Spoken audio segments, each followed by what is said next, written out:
세상에서 가장 뻔뻔한 사람을 떠올리면 어떤 게 가장 먼저 떠오르시나요? 돈 떼어먹은 친구? 자기 실수인데 끝까지 남 탓하는 상사? 한철 장사라면서 바가지 씌우는 장사꾼들까지. 생각해보면 세상엔 정말 뻔뻔한 사람이 많은 것 같습니다. 하지만 제가 겪은 일을 생각하면 그 정도 뻔뻔함은 귀여운 수준이라고 볼 수밖에 없죠. 그러니까 지금으로부터 4년 전 여름, 제 앞에 나타난 것은 다름 아닌 제 부모님이었습니다. 눈물까지 뚝뚝 흘리면서 절 보고 싶었다고 하는 어머니와 자책을 하면서 한숨 쉬는 아버지까지 누군가 보면 이산가족이 상봉하는 거구나 하고 착각할 정도로 드라마틱한 장면이었죠. 하지만 전 그런 어머니를 밀어냈어요. 여기가 어디라고 지금 내 앞에 나타나? 미쳤어? 서희야, 엄마야. 엄마 기억 안 나니? 우리 예쁜 딸, 엄마가 얼마나 보고 싶었는데. 전 어이가 없어서 실소를 내뱉었죠. 꺼져, 역겨우니까. 누가 딸이고 누가 엄마라는 거야? 서희야, 그때 우리가 사정이 있었잖니. 너도 들어보면 충분히 이해하고도 남아. 우리 딸 많이 화가 났을 거야. 분명 그럴 거고. 하지만 오해가 있어. 그때 아버지도 나서서 저를 설득하듯 말했습니다. 그래, 그건 너희 엄마 말이 맞아. 오죽하면 우리가 그랬겠어. 우리 너 그렇게 보내고 나서 얼마나 많이 후회하고 찾았는지 몰라. 진짜야. 밤낮으로 전단지 만들어서 뿌리고 또 뿌리면서 너 하나 다시 만나겠다고 백방을 찾아다녔다고. 내가 오죽하면 택시기사가 됐겠어. 와, 진짜 대단하다. 그 연기력으로 차라리 연기자가 되지 그랬어? 아님 소설가가 되든가. 둘 다 왜 내 앞에 나타난진 모르겠지만 제발 내 인생에서 좀 꺼져줘. 당신들 같은 부모는 필요 없으니까. 나한테 조금이라도 미안하면 2번 다시 나타나지 말란 말이야. 당시 주변에 있던 사람들은 저를 미친년 보듯이 봤습니다. 그리고 반대로 늙고 나약해 보이는 제 부모님을 안쓰러운 눈빛으로 봤고요. 겉으로 보면 충분히 그럴 수 있겠죠. 하지만 제가 그렇게까지 하는 것엔 이유가 있었습니다. 그러니까 제 나이가 7살이었을 때였죠. 그때부터 저는 부모님이 저를 사랑하지 않는다는 것 정도는 알고 있었어요. 각각 20살, 21살이란 너무 어린 나이에 제가 생기며 결혼하게 된 두 사람은 아이를 키울 수 있는 정신 상태가 아니었기 때문입니다. 막 태어났을 때는 외할머니 손에서 자랐지만 돌아가신 이후에 처음으로 만난 부모란 존재는 저를 귀찮은 혹처럼 생각했죠. 밥도 제대로 주지 않았고 두 사람은 나가서 들어오지 않는 날도 많았어요. 그러다 하루는 어린 저를 두고 짐을 싸서 나가버렸죠. 저는 그날을 선명히 기억하고 있습니다. 어린아이의 촉이라는 것도 굉장히 예민한 편이었기에 갑자기 짐을 챙기고 표정이 굳어있던 부모님의 얼굴을 보는 순간 두려움이 느껴졌거든요. 엄마 아빠 어디가? 나도 데리고 가면 안 돼? 저는 어머니의 손을 잡고는 매달렸죠. 하지만 어머니는 제 작은 손가락을 하나씩 떼어내며 귀찮은 듯 인상을 썼습니다. 너 왜 안 하던 짓 하니? 평소엔 가만히 집에 박혀있다가 왜 그래? 너 미쳤어? 엄마! 어디서 앙탈을 부려. 엄마가 말했지. 말 안 들으면 너 버릴 거라고. 했어 안 했어? 했어. 근데 엄마 그래도 이게 진짜 이제 머리 좀 컸다 이거지? 딱 기다려. 10밤만 자면 그땐 올 수도 있으니까. 이제 내년이면 학교 갈 나이면 혼자 있을 수 있잖아. 엄마가 과자도 사뒀고 다 했는데 뭐가 문제야? 대신 여기에 꼼짝하지 말고 있어야 엄마가 올 거야. 알았니? 부모님은 우는 저를 보며 비웃으며 짐을 싸서 나갔어요. 당연히 10밤이란 약속은 지켜지지 않았습니다. 제가 기억하기론 거의 한 달 가까운 시간 동안 돌아오지 않았죠. 그동안 저는 집에 남겨져 있던 과자나 냉장고에 반찬만 먹으며 지냈고 그것도 다 떨어지자 생쌀을 씹어먹고 수돗물을 받아먹었죠. 하필 남아있던 쌀엔 쌀벌레가 가득했는데 어린 마음에도 그 작은 벌레가 무서워서 벌벌 떨었던 걸 기억합니다. 그러다 어느 날부터는 건물 계단 앞에 앉아서 돌아오지 않는 부모님을 하염없이 기다렸어요. 그렇게 얼마나 시간이 흘렀을까? 다시 눈을 떴을 때는 병원이었죠. 나중에 듣게 된 것은 제가 영양실조로 쓰러져 있는 걸 건물 청소를 하는 할머니가 발견을 했고 경찰에 신고까지 했다고 하더군요. 어쨌든 그날 처음 보는 할머니와 어떤 복지단체에서 나온 여자 직원이 이야기를 하는 걸 들었고 그때 제 부모님의 행방도 알게 되었습니다. 도대체 왜 저를 한 달이나 방치하며 사라져야 했는지 다 알고 있었던 거예요. 그러니 30여 년 만에 나타나서 눈물까지 흘리며 제 앞에서 사정이 있었다며 뻔뻔하게 서 있는 그들이 더 끔찍했죠. 저는 제 어머니를 보면서 그때 당시 어머니가 했던 말을 고스란히 돌려줬습니다. 왜 안 하던 짓을 해? 날 버릴 땐 언제고 갑자기 왜 이래? 미쳤어? 어디서 앙탈을 부려? 서희야, 그게 무슨 말이야? 엄마는 내가 지금 무슨 말 하는지도 모르지? 당신이 나 버릴 때 했던 말 그대로 돌려주는 거야. 그때 어린 날 두고 두 사람 어디 갔는지 나도 다 알아. 사정? 할머니 돌아가시고 받은 보험금으로 부모라는 인간이 애 놓고 해외여행 갔잖아. 돌아온 뒤에는 피 한 방울 안 섞인 할머니한테 나 키우라고 보냈고. 근데 이제 와서 내 딸? 엄마? 아빠? 정말 가증스럽다. 서희야, 오해야. 누가 그래? 그 할망구가 그래? 할머니가 그걸 어떻게 알아? 경찰에서 출국 기록 조사했고 그걸 아동복지센터 직원이 알려준 거야. 왜? 지금이라도 그 기록 보러 같이 가볼까? 누구 말이 맞는지? 내가 7살이었다고 아무것도 기억 못할 거라고 생각했어? 참 사람 안 변한다. 제 말에 부모님은 서로 눈빛을 주고받았고 코를 찡긋거렸죠. 마치 계획이 어그러졌다는 걸 신호로 알리는 것 같았습니다. 그러더니 어머니는 큰 한숨과 함께 제 손을 잡더군요. 그래, 인정해. 잘못했지. 근데 그땐 우리가 어렸어. 겨우 21였다고. 하지만 지금은 달라. 널 키울 여건도 충분하니까 이렇게 찾아온 거잖아. 아빠는 택시기사하고 엄마도 일해. 그러니 널 돌볼 수 있고. 서희야, 솔직히 그 할머니랑 사는 것보단 우리가 훨씬 나은 거 아니니? 그 할머니 엄청 괴팍하다고 들었어. 너한테도 함부로 할 게 뻔하지. 괴팍하지. 막말은 기본에 매번 나한테 못생겼다는 말만 했거든. 욕은 또 어찌나 잘하는지. 근데 날 버리고 간 부모만 할까? 그런 인간들보다 괴팍하기 힘들지 않나? 넌 몰라서 그래. 그 할망구 너 일부러 잡고 안 놔주는 거야. 우리 그전에도 너 찾으러 갔었어. 근데 우리한테 무슨 짓 했는지 알아? 아주 폭력배가 따로 없더라고. 왜 그렇게 공격적이겠어? 아마 너 이제 커서 돈도 제법 벌고 좋은 대학에 좋은 직장 들어갔으니 욕심이 생겼을 거라니까? 늙어서 너한테 빌부터 먹으려고 그러는 게 확실하단 말이야. 전 기가 차서 고개를 흔들며 물었죠. 진짜 정보력 대단하네. 내가 대기업 들어간 것까지 알고 왔구나.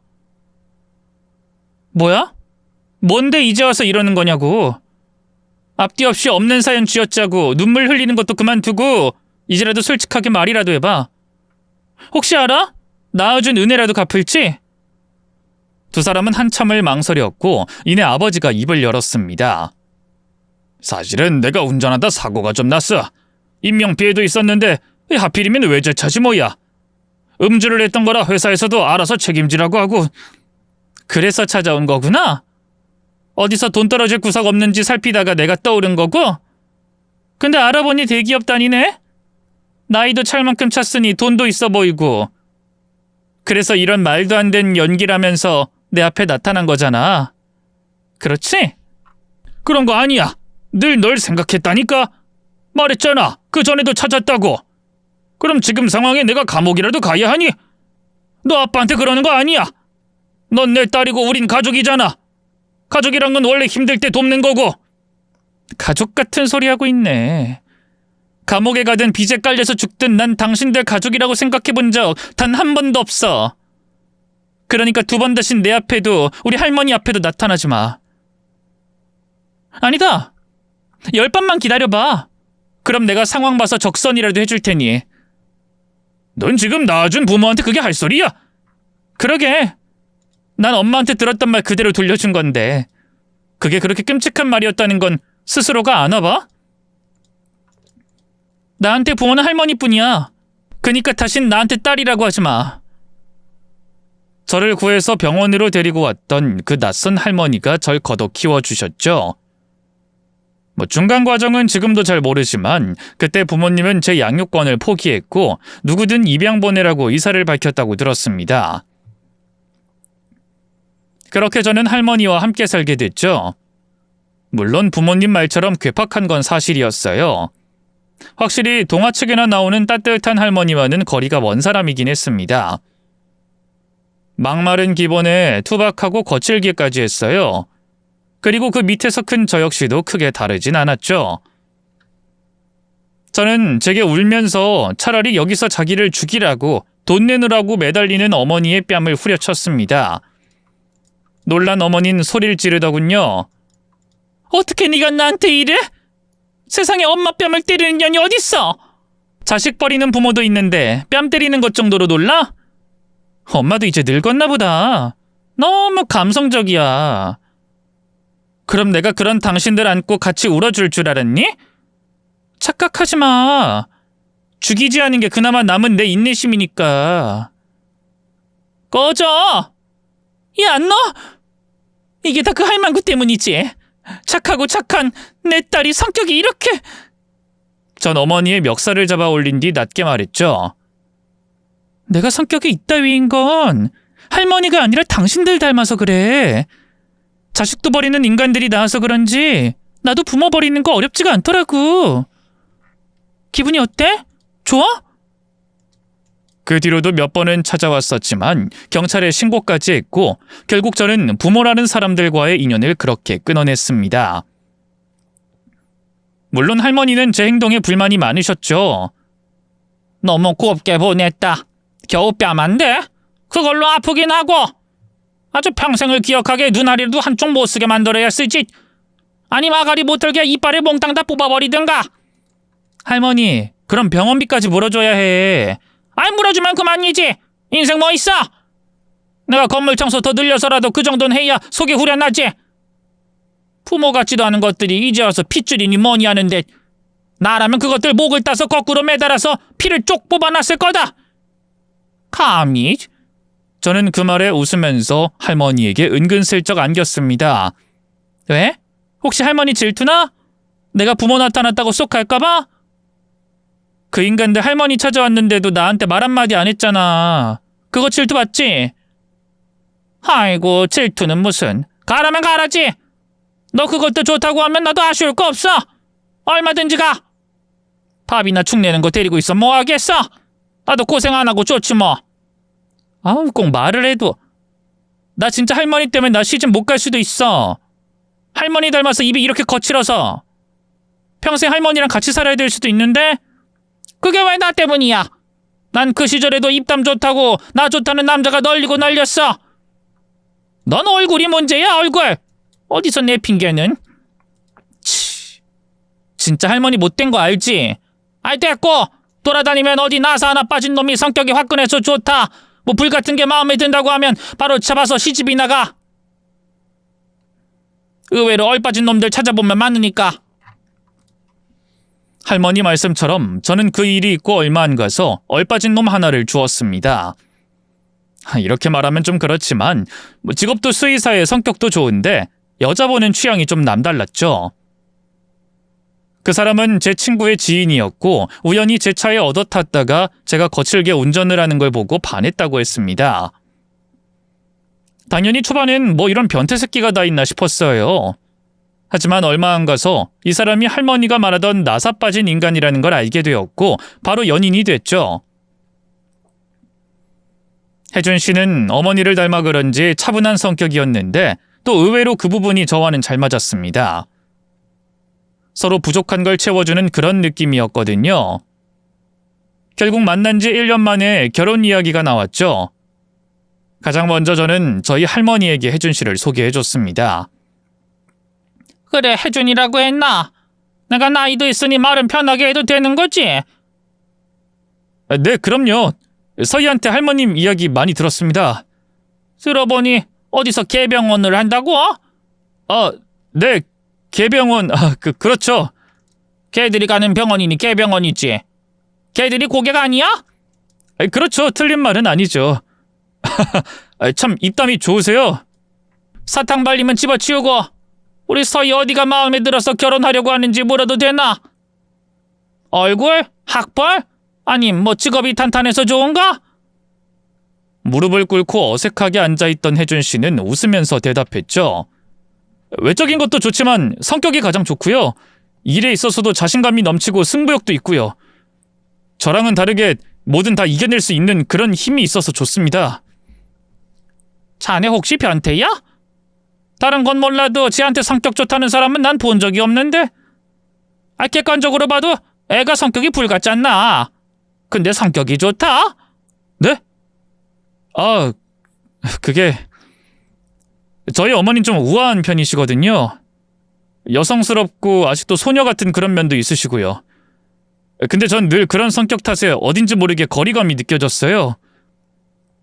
친구들이 엄마한테 꾸중 듣고 잔소리 듣는 것 자체도 부러웠고, 저도 성격이 소심한 편이라서 저와는 반대되는 그런 사람이라서 더 좋았습니다. 길게 돌려 말해서 그렇지 결국 이상한 성격이 취향이다 이 말 아닌가? 그러니까 네, 맞습니다. 제가 취향이 좀 그런 것 같아요. 그래, 뭐 솔직하니 좋네. 뭐 그런 남자들 종종 있지. 어쨌든 내가 할 말은 많이 없어. 나중 가서 성격이 어쩌다 나랑 안 맞는다 이러면서 딴 여자한테 눈 돌리면 그땐 내가 절구로 고추를 빻아버릴 거란 말이지. 알겠나? 나 한다면 하는 사람이야. 솔직히 그땐 좀 아찔했습니다. 저희 할머니 성격을 누구보다 잘 알고 있었지만 설마 첫 만남에 그런 협박을 할 줄은 몰랐거든요. 어쨌든 상황이 정리됐고 허락은 받긴 했지만 혜준 씨는 반응이 좋지 않았습니다. 개병원이라든가 절구로 성불구를 만들어버린다는 말대문만은 아니었어요. 혜준 씨가 가장 걱정하는 건 바로 상견례였죠. 저기 이런 말은 그렇지만 할머님이 꼭 상견례에 참석할 필요가 있을까? 뭐? 그게 무슨 소리야? 나한테 유일한 가족이라는 거 몰라서 그래? 설마 그때 했던 말 때문이야? 우리 할머니 비록 말은 거칠어도 절대 나쁜 의도로 그런 거 아니야. 그리고 자기 가고 나서는 엄청 순한 게 꼭 백구 같다고. 물론 이것도 칭찬이야. 알아, 난 이해해. 자기가 미리 언질도 해줬고. 솔직히 고추를 빻는다거나 개병원 같은 건 유쾌하게 넘길 수 있는 부분이었어. 욕쟁이 할머니 식당 같은 그런 느낌이라서 오히려 편했고, 무엇보다 농담 정도는 나도 구분할 수 있어. 장난스럽게 말씀하셔서 무례하게 느껴지지도 않았고, 나라도 내 딸 데리고 간다는 남자가 있으면 100번이고 그런 말 하고 싶었을 거야. 물론 직접적으로 말을 듣게 될 줄은 몰랐지만 어쨌든 신경 안 쓴다고. 그럼 뭐가 문제야? 우리 엄마는 저런 말 견딜 수 없을 거라고. 내가 말했잖아. 소녀 같은 분이고 감성적이라서 농담으로 흘려듣지도 않을 거고, 혹여나 저런 말 들으면 뒤로 넘어가셨을걸? 최악엔 우셨을 수도 있을 테고. 그러니 그런 상상만 해도 아찔해. 다행히 우리 집에서 자기 친부모나 집안 사정도 다 알고 있는 상황이니까 뭐 굳이 참석 안 해도 100번 이해해 주실 거야. 그러니까 상견례만큼은 우리끼리 그렇게 진행하면 안 될까? 저는 그 말에 표정을 굳혔습니다. 난 우리 할머니 참석 안 하면 안 돼. 나한텐 중요한 사람이야. 그리고 참석 안 하고 그 자리만 파한다고 끝날 문제야? 그건 그냥 자기 부모님을 속이는 일이야. 난 이렇게 살았고 내 출생을 바꿀 순 없어. 날 키워준 사람이 부끄럽다고 숨기는 일도 하지 않을 거고. 자기 낳아준 부모도 나타났다며. 차라리 그 사람들이랑 하면 낳아준 부모? 지금 장난해? 사정은 알지만 어쨌든 핏줄이잖아. 아예 생판 모르는 남보단 훨씬 가까운.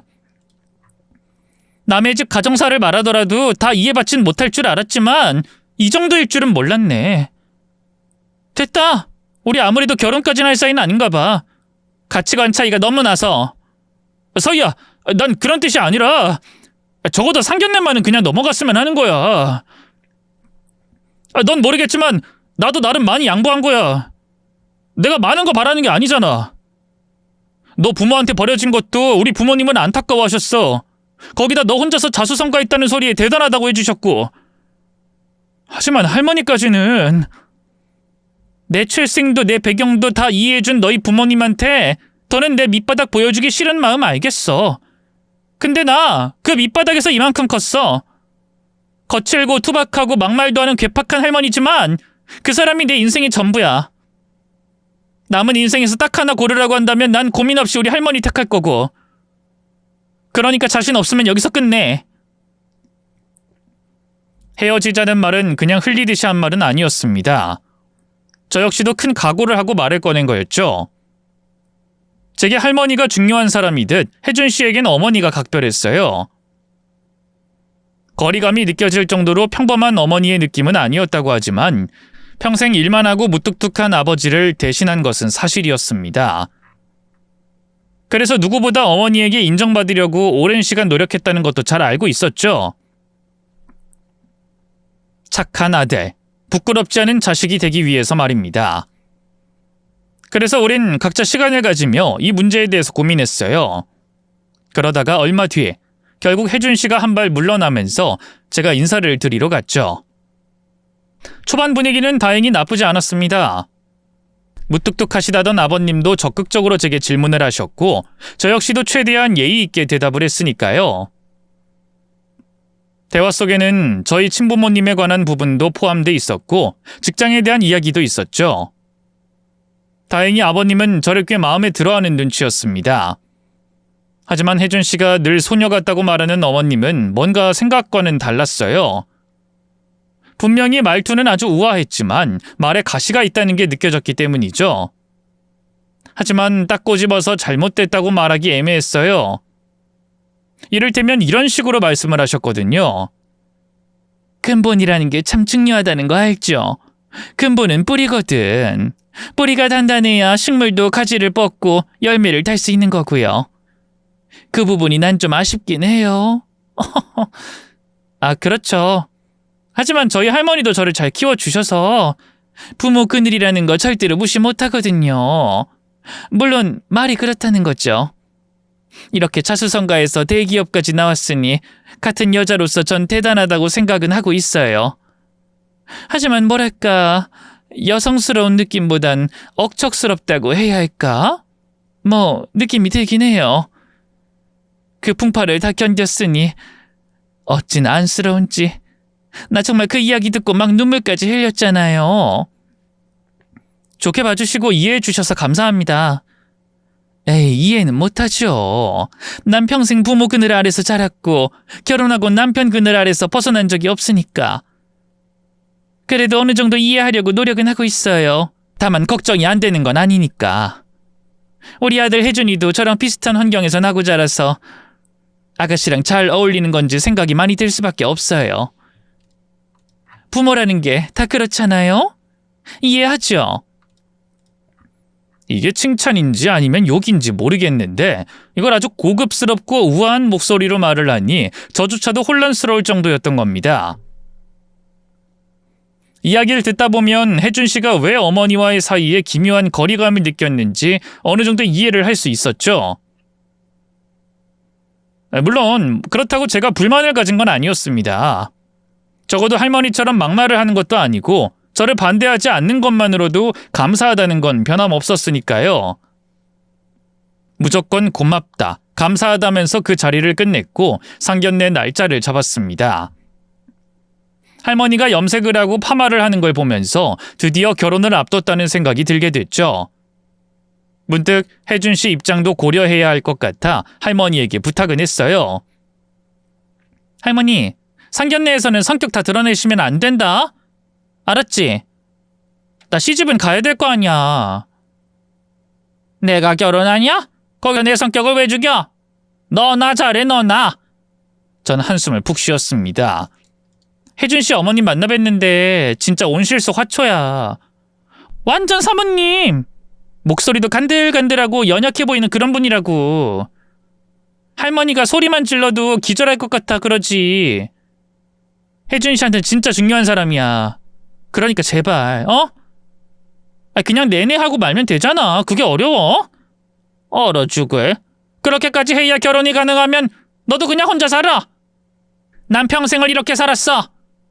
내가 비록 건물 청소나 하면서 살고 있어도 누구 앞에서 머리 숙인 적도 없고 내 잘못 아니면 잘못했다 미안하다는 말도 해본 적 없는 사람이야. 할머니, 내가 이렇게 부탁하잖아. 한 번만. 썩을 계집애. 됐어. 난 나 성격 그대로 할 거야. 결국 설득하지 못하고 그렇게 상견례 날이 다가왔습니다. 먼저 할머니와 가서 기다리는데도 조마조마하더군요. 시간이 지났는데도 늦장을 피운다면서 욕을 하는 할머니 때문에 진땀을 빼야 했죠. 그렇게 20분 정도가 지난 뒤에 차가 막혀서 늦었다는 혜준 씨가 서둘러 들어왔고 예비 시아버님도 죄송하다며 저희 할머니에게 정중하게 인사를 드렸습니다. 하지만 가장 늦게 나타난 예비 시어머니는 새침하게 고개를 까딱할 뿐이었어요. 그런데 할머니와 눈이 마주치자 가뜩이나 큰 눈이 2배로 커졌죠. 아니, 당신은... 할머니는 서둘러 시선을 피했고 혜준 씨가 아는 사이냐 물으니 예비 시어머니가 대답했어요. 우리 건물 청소하시는 분이셔. 진짜 오래 일하셔서 내가 기억하고 있는 거고. 와, 진짜? 이거 정말 우연이네. 혜준 씨가 웃으면서 넘기려고 했지만 예비 시어머니는 실소를 흘렸죠. 아들, 이게 과연 우연일까? 엄만 솔직히 아직도 이게 맞는지 모르겠어. 그게 무슨 말이야, 엄마? 저 할머니, 이런 말해도 되는지 모르겠지만 괴팍하기로 유명한 사람이야. 일을 잘하고 사람들 관리까지 하니까 그냥 둔 거지만 솔직히 좀 엄마한텐 힘들어. 넌 아무것도 모른다. 어찌나 막말을 하는지. 엄마 심장도 약한데 어쩜 이런 일이 있을 수가 있는지 모르겠어. 심장아. 나 정말 놀라서 손발이 덜덜 떨려. 예비 시어머니는 호흡이 곤란한 것처럼 입을 막고 숨을 몰아쉬었습니다. 혜준 씨는 당연히 놀라서 어쩔 줄 몰라 했고 저희 할머니는 고개를 숙이고 계셨죠. 예비 시아버님도 당황했는지 다른 말로 돌리려고 했었지만 결국 예비 시어머니가 다시 입을 여셨어요. 아가씨, 어차피 저분은 말이 안 통하는 거 알아요. 그래서 내가 이렇게 부탁할게요. 솔직히 이게 우연이라는 생각도 들지가 않고 이 결혼에 대해서 다시 생각할 수 없을까요? 네? 그게 무슨... 우연이 아니라는 말뜻을 잘 모르겠어요. 내가 이런 것까지 말해야 하나?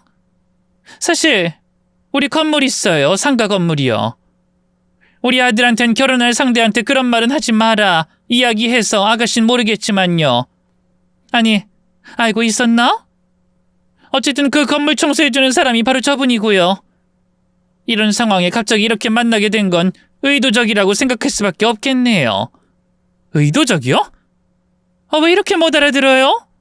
부모한테 버림받고 자수성가해서 좀 똑똑한 줄 알았는데 그것도 아닌가 봐요? 우리 아들 수의사예요. 의대에 진학 못한 건 안타깝지만 어쨌든 누가 봐도 자랑스러운 직업은 맞잖아요. 근데 하필 집까지 좋아. 울 남편이 젊은 시절부터 노력해서 상가까지 가지고 있는데 이걸 알고 접근한 건 아닌지. 그 말에 혜준 씨가 발끈해서 소리를 질렀죠. 엄마! 내가 이 사람 좋다고 쫓아다녔어. 지금 그걸 말이라고 하는 거야? 아들, 엄마 심장 떨려. 왜 그렇게 언성을 높여? 나도 최대한 좋게 말하려는 거잖아. 엄마도 이런 말 하고 싶지 않았어. 그래서 안 좋은 환경에 부모도 없이 자라도 괜찮다고 허락했던 거고. 하지만 저 노인네는 아니야. 엄마가 오죽하면 이래? 이 사람 키워준 분이야. 엄마랑 무슨 일이 있었는지 모르겠지만 그건 우연이잖아. 키워준 건 고맙지. 정말 대단하다고 생각해. 피 한 방울 안 섞인 남의 자식을 키운다는 게 보통 일이 아니라는 것도 알고. 하지만 그건 그거야. 저는 바짝 긴장했어요. 이런 상황이라면 할머니가 난리를 피워도 어쩔 수 없다는 생각도 들었죠. 그런데 이때 고개만 가만히 숙이고 있던 할머니가 무릎을 대뜸 꿇었습니다. 사모님, 저랑 서희는 하등 관계가 없어요. 아시잖아요. 사모님 말처럼 피 한 방울 안 섞인 아이고 저랑 닮은 구석이라고는 하나도 없어요. 그냥 밥 먹을 때 수저 하나 더 놓은 게 전부고 저 혼자 저렇게 잘 자라서 구김살도 없이 컸으니까요. 그러니 노여움 같은 게 있으면 저한테 푸시고 서희한텐 책임 묻지 않으셨으면 좋겠습니다. 부탁드릴게요. 저는 너무 놀라서 양손으로 입을 막았고 할머니는 고개를 더 깊이 숙였습니다. 순간 머릿속에는 할머니가 뭔가를 잘못했나? 큰 실수를 한 적이 있었나? 이런 생각만 들었죠. 하지만 그런 이야기를 묻기도 전에 예비 시어머니가 부드러운 목소리로 이렇게 말하는 겁니다. 좋아요. 이렇게까지 하는데 제가 굳이 반대할 이유가 있나요? 하지만 저도 조건이라는 걸 걸어야겠어요. 솔직히 까놓고 서희랑은 아무 사이가 아닌 거잖아요? 그럼 앞으로는 그냥 남처럼 살아주시면 안 될까요? 결혼식에도 참석 안 하시면 더 좋고요. 서희 제대로 결혼시키고 싶으시면 그렇게 하는 게 맞는 일이라는 생각이 드네요. 애초에 아무 사이도 아닌 노인네가 왜 여기까지 오셨대? 이건 앞길 막아서려고 작정을 하신 거라고 볼 수밖에 없는데 말이죠. 사모님 죄송합니다. 제가 눈치가 없었어요. 이제까지 제 앞에서 한 번에 고개를 숙인 적이 없는 사람이 제법 간절하긴 한 모양이네요. 이렇게까지 하는 걸 보면 혹여나 건물주 사돈의 수의사 사위 덕볼 생각은 아니시죠? 그건 좀 곤란한데 제 말 무슨 뜻인지 알죠? 그럼요. 그럼 저는 이만. 할머니는 지팡이를 챙겨서 나가려고 하셨고 전 그런 할머니를 잡았죠. 할머니 어딜 가? 도대체 왜 그러는 건데? 다 내 잘못이다. 앞으로는 나한테 찾아올 생각도 하지 마. 할머니, 그걸 지금 말이라고 하는 거야? 제가 할머니의 손을 잡고 놓지 않으려고 하니 혜준 씨가 그런 절 잡았습니다. 우리 엄마가 뭔가 아시는 게 있겠지. 할머님도 뭔가 잘못을 하셨을 거고. 일단 보내드리고 차분하게 우리끼리 이야기를 한번. 이거 나! 우리 할머니 성격 괴팍한 거 나도 잘 알아. 하지만 그것도 알지? 할머니는 본인이 잘못한 게 있으면 고개를 안 숙인다는 거. 미안하다는 말 안 한다는 거. 아까 어머님이 말했지? 이전에 고개 숙인 적 없다고. 그건 다시 말해서 우리 할머니가 잘못한 게 없단 뜻이야. 서희야. 그래도 넌 모르잖아. 진짜 할머니도 아니고. 순간 그 말을 듣는데 머리에서 불이 났고 혜준 씨의 뺨을 갈겼죠. 그러자 곁에 있던 예비 시어머니가 소리를 꽥 질렀습니다. 야! 이게 보자 하니까 감히 너 따위가 내 아들 얼굴에 손을 대? 근본도 없는 것 불쌍해서 받아주려고 했더니 아주 성격이 천박하게 이를 데가 없구나. 그래, 키워준 거 무시 못하지. 아주 저 노인네랑 성격이 판박이야. 어디서 꽃뱀 같은 게 내 아들 앞길을 막아? 지금 꽃뱀이라고 했어요? 그래, 꽃뱀이 뭐 크게 너랑 다를 줄 아니? 화려하게 겉만 번드르르 없는 배경에 학벌 만들고 직업 만들어서 우리 아들 꼬인 게 꽃뱀이 아니면 뭐야? 더러워, 경박스러워, 천박해. 이래서 없는 것들은 위로 올라오지 못하게 막아야 되는 거야. 내 아들로 신분 상승이나 꿈꾸는 신데렐라들 때문에 정말 골치가 아파. 지금 말 다 하셨어요? 아니, 못했어. 나 최대한 좋게 가려고 했어. 내 아들도 내 남편도 너 받아주고 싶어하니 불쌍한 짐승 거두는 기분으로 내가 참고 또 참았다고. 너 같은 거한테 존대까지 하면서 예의 차릴 만큼 차렸다고 생각해. 온실 속 화초처럼 자란 아들이 너같이 야생잡초를 처음 봐서 관심 있고 재밌어 하니까 장난감 쥐어주듯 그렇게 잠깐 다녀와도 된다고 봤고. 근데 난 이제부터는 못 보겠다. 너 같은 애들은 너 같은 위치에 있는 사람 만나라는 말이야. 구질구질한 하급 인생인 너희 할머니처럼 그렇게 살라고. 우리 집에 와서 분탕질할 생각 말고. 전 그 말에 이를 부득 갈았죠. 잡초요? 불쌍한 짐승이요? 참 표현 고급지시네요. 근데요, 아줌마가 더 경박스러워요. 말만 고급스럽고 하는 행동만 소녀 같음.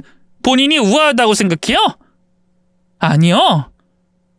아줌마 입엔 칼이 물린 것 같거든요. 남을 언제라도 찌를 준비를 하고 있는 칼이요. 뭐? 아줌마? 파혼할 거니까 이제 아줌마 맞잖아요. 나도 내 할머니 싫어하는 집에 시집갈 생각 없고요. 빌어먹는 한이 있어도 그 집 식구로는 안 가요. 아니 못 가! 내가 아까우니까! 어쩜... 이래서 근본 없는 자식은 들이는 게 아니야. 저런 상스럽고 끔찍한 애가 우리 순진한 아들 꼬여냈으니 이런 걸 보면 제 부모가 왜 죄를 버렸는지 이해가 간다고. 그때였습니다. 저희 할머니가 예비씨 어머니의 머리채를 잡고 휘두르기 시작했죠. 무릎도 안 좋아서 지팡이를 하고 다녔으면서 무슨 힘이 그렇게 났는지 모르겠더군요. 결국 혜준씨와 예비씨 아버지가 둘을 겨우 떨어뜨려 놓은 후에나 일이 끝났죠. 할머니는 양손에 머리털을 한 움큼 뽑아서는 승리자의 미소를 지었습니다. 그리고는 참고 있던 말을 쏟아내기 시작했죠. 나 너희 건물에서 일한 것만 20년이야. 하루 3시간씩 일주일에 3번을 그곳에서 일을 했으니 당신은 내가 어떤 사람인지 모르지? 하지만 지금 우리 서희에 대한 말을 뱉은 건 후회해야 할 거야. 지금이라도 빌어보든가. 그럼 혹시 알아? 몇 갠 빠뜨리고 말할지. 이에 예비씨 어머니는 씩씩거리며 대꾸했습니다.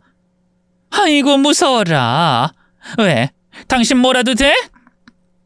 알고 보니 재벌 뭐 그런 거야? 근데 어쩌지? 나 아쉬울 거 하나 없는 사람이라 당신이 삼성 건물을 통째로 뽑아온다고 해도 침 뱉고 말아. 재벌? 그거였으면 내가 청소를 왜 20년 넘게 하고 있어? 말이 되는 소리를 해야지. 그리고 그랬으면 당신 아들 같은 개병원 원장이랑 결혼도 안 시켰어.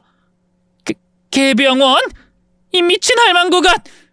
그나마 네 아들이 순한 똥개 같아 서희 짝으로 마음에 들어 참고 또 참고 머리까지 숙였는데 감히 우리 서희를 모욕해?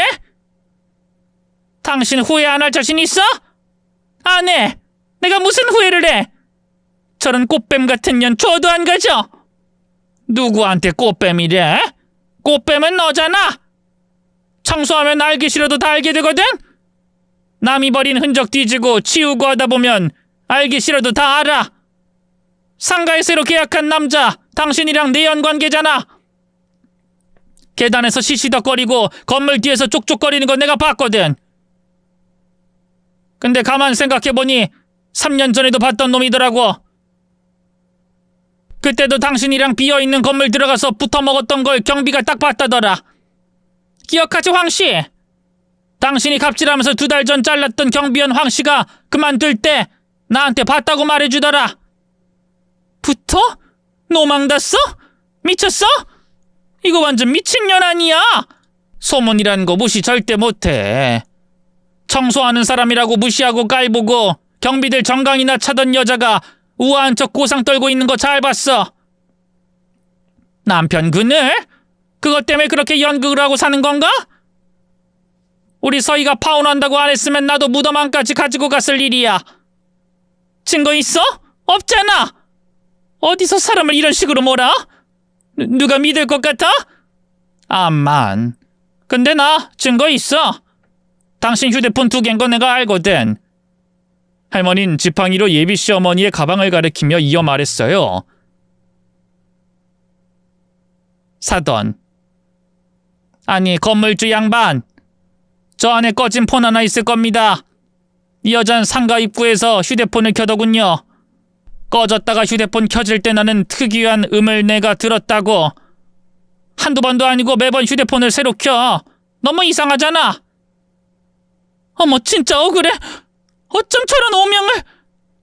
혜준아, 엄마 어지러워. 그 말과 동시에 예비씨 어머니는 눈물을 터뜨리면서 혜준씨에게 안겼습니다. 너무 억울하고 분해서 몸에 힘이 하나도 없다고 하면서 말이죠.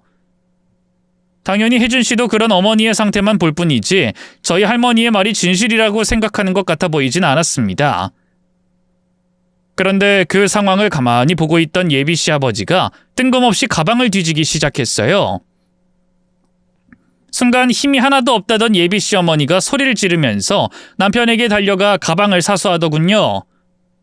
여보, 내 말을 믿어야지. 지금 저 노인네 말을 믿어? 오늘 내일 하는 그런 할망구야. 우리 가족들 이간질해서 박살낼 계획만 하는 거라고.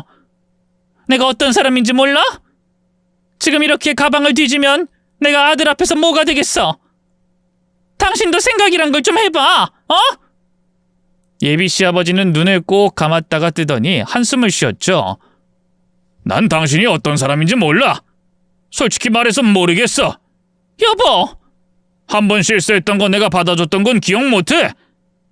여보, 이제 와서 왜 지난 과거를 들먹여? 나 몰라? 이젠 그렇게 안 살잖아. 그럼 가방 좀 보자. 진짜로 확인만 할 테니까 가방 내놔. 돌아가는 상황을 보니 이전에 둘 사이에 무슨 일이 있었다는 걸 알 수 있었습니다. 그때까진 확실하게 몰랐지만 불륜과 관계된 일로 보였죠. 혜준 씨를 보니 본인도 몰랐다는 게 표정이 여실히 드러났고요. 결국 예비 시아버지는 힘으로 가방을 빼앗아 들었고 그 안에서 꺼져 있던 휴대폰을 들어 올렸습니다. 그러자 예비 시어머니는 모든 게 모함이라고 저희 할머니가 작정하고 넣은 휴대폰이라며 발뺌을 했고 그와 동시에 우아하기만 했던 그 입에서 욕설이 쏟아져 나왔죠. 차마 적을 수 없을 정도로 심한 욕이었기에 그 자리에 있던 사람들 모두가 경악을 했을 정도였습니다. 헌데 말이 끝나기 무섭게 아버님은 예비 시어머니의 뺨을 때리더군요. 실수? 당신이 나한테 어쩜 이래? 내가 당신을 위해서, 우리 아들을 위해서 어떻게 살았는데? 우리 가족 가난한 거 그거 극복해보겠다고 해외에서 그렇게 오랜 시간을 일을 했어. 근데 그 대가가, 그 노력에 대한 대가가 불륜이었잖아. 다신 안 그런다고, 실수였다고, 다 내 탓이라고, 그래서 내가 이해하고 넘겼어. 그런데 또 이런 짓을 해? 아니라고 몇 번을 말해. 그럼 당장 이 휴대폰 켜서 확인해봐, 어? 순간 찢하고 혀를 차는 소리가 들렸고 예비 시어머니의 표정은 싸늘하게 바뀌었죠. 그래 했다. 왜? 뭐 어쩔 건데? 어차피 들켰으니까 더는 숨기지 않을게. 저 망할 할망구만 아니었어도 그냥 모르고 살아도 될 일이었어. 물론 당신이 자초한 거야. 모르는 게 약이란 말도 몰라? 그냥 이렇게 좋게 살면 될 일을 왜 굳이 긁어 부스럼을 만들어? 덕분에 내 아들까지 알게 돼버렸잖아. 이것도 다 당신 탓이야. 그 입 다물어. 내가 왜? 이제 와서 겁나? 아들이 알게 될 건 생각 안 했니?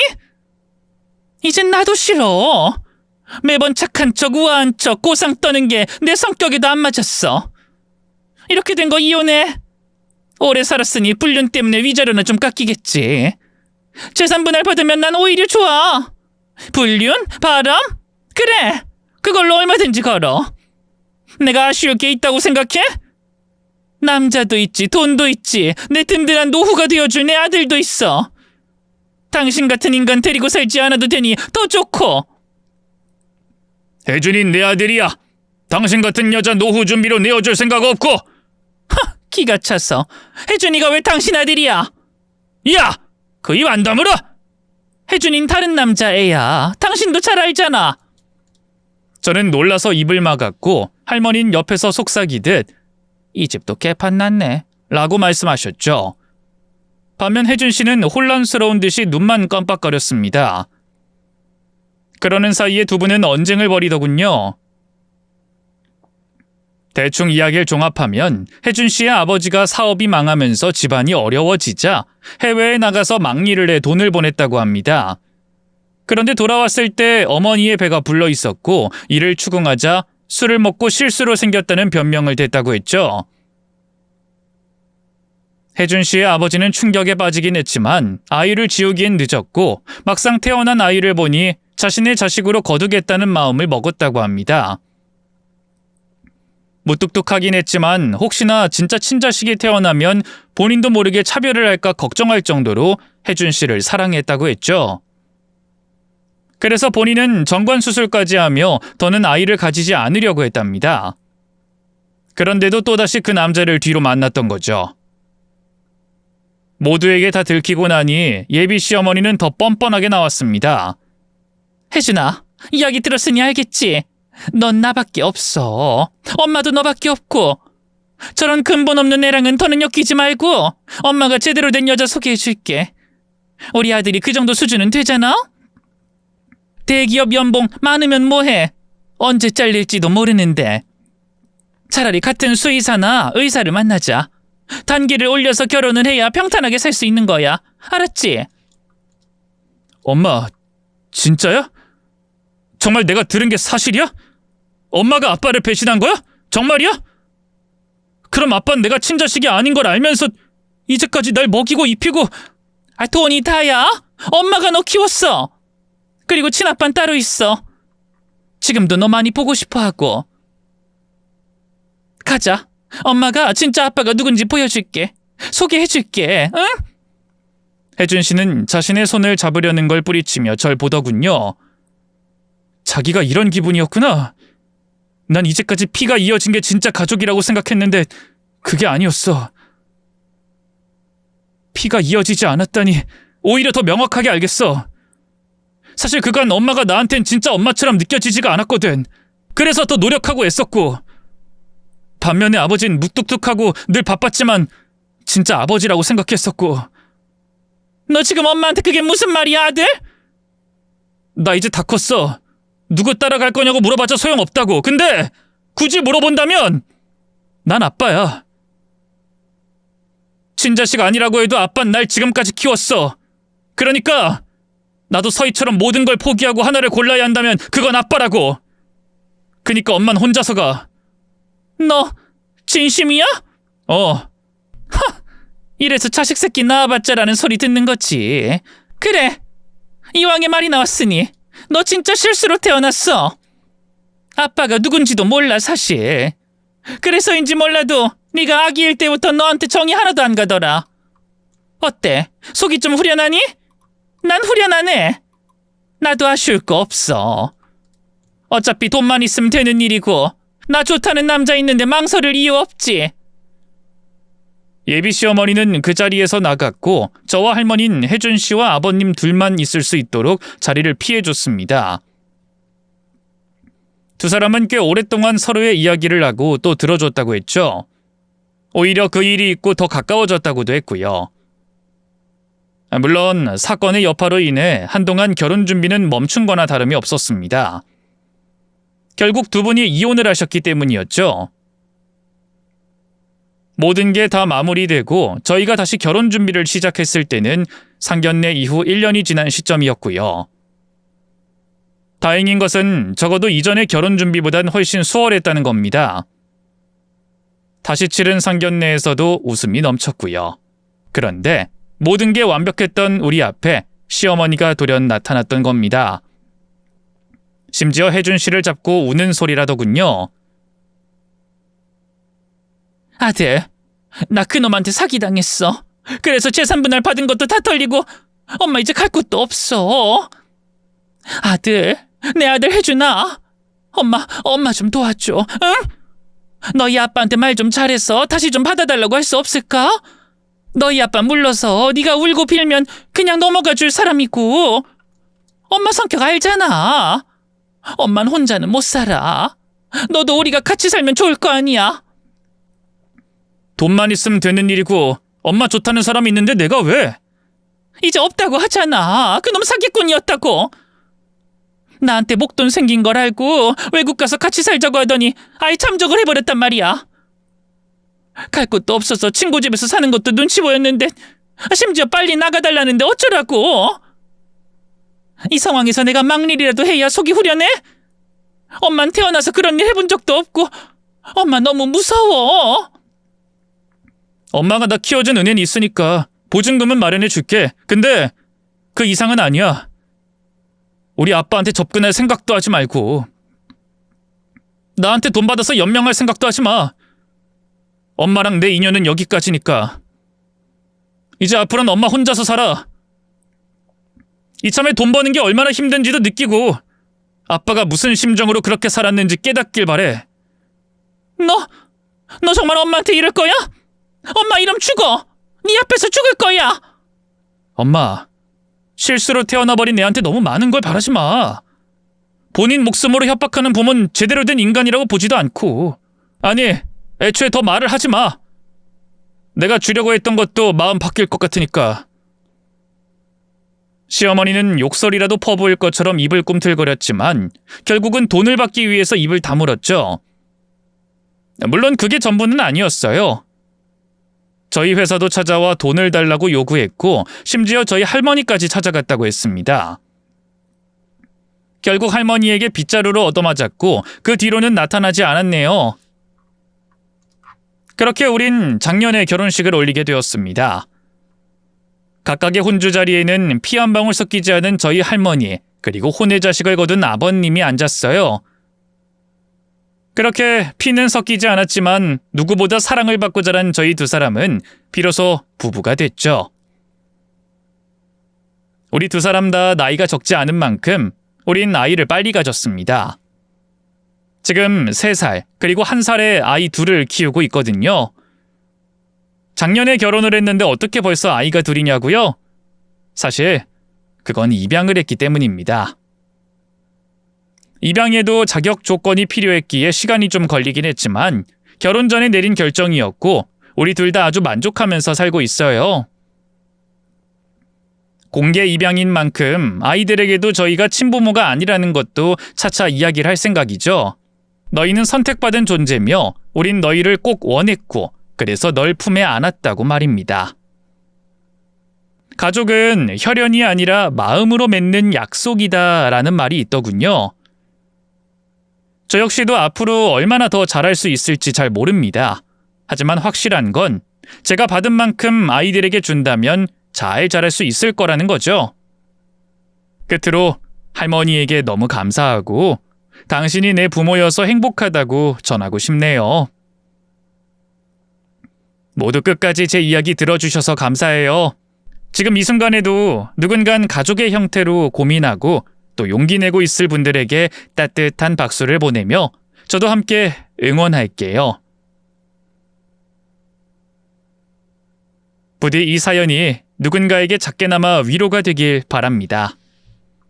고맙습니다.